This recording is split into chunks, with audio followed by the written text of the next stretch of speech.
به نام خدا.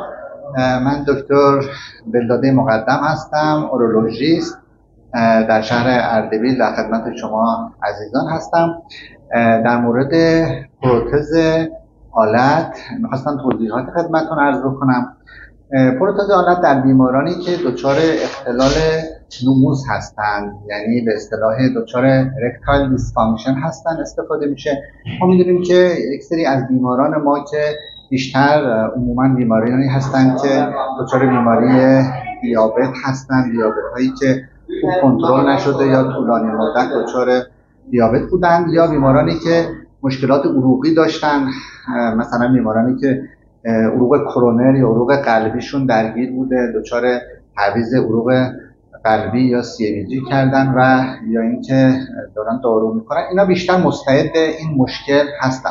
خب برای این مریضا ما در قدم اول بررسی کامل انجام میدیم، بعد یک سری درمانهای اولیه، درمانهای دارویی داریم، حالا داروهای خوراکی، نهایتا داروهای تدریجی.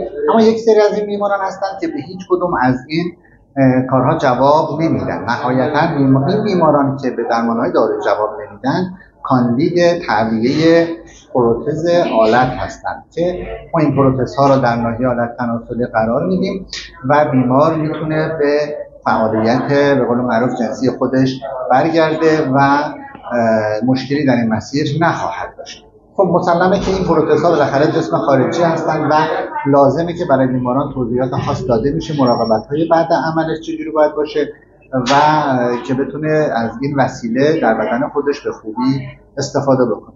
این عمل رو ما امروز در شهر اردبیل در بیمارستان قائم در خدمت شرکت روبینا هستیم و با همکاری ایشون و پروتزی که در اختیار ما قرار دادن امروز انجام میدیم برای یک بیماری که مراحل قبلی رو انجام داده و به این مرحله رسیده که اندیکاسیون این جراحی رو دارن. این عمل رو برای اولین بار در استان اردبیل در شهر اردبیل انجام میدیم. امیدواریم که بتونیم با این کار باعث بشیم که مریضایی که به این خدمت جراحی نیاز داشتن و تا به حال ممکن بود در شهرهای دیگری مجبور بشن به قول معروف این خدمت رو بگیرن، در اختیار این بیماران عزیز باشیم که در شهر خودمون بتونیم این عملهای جراحی رو انجام بدیم. تشکر از شما، ممنون.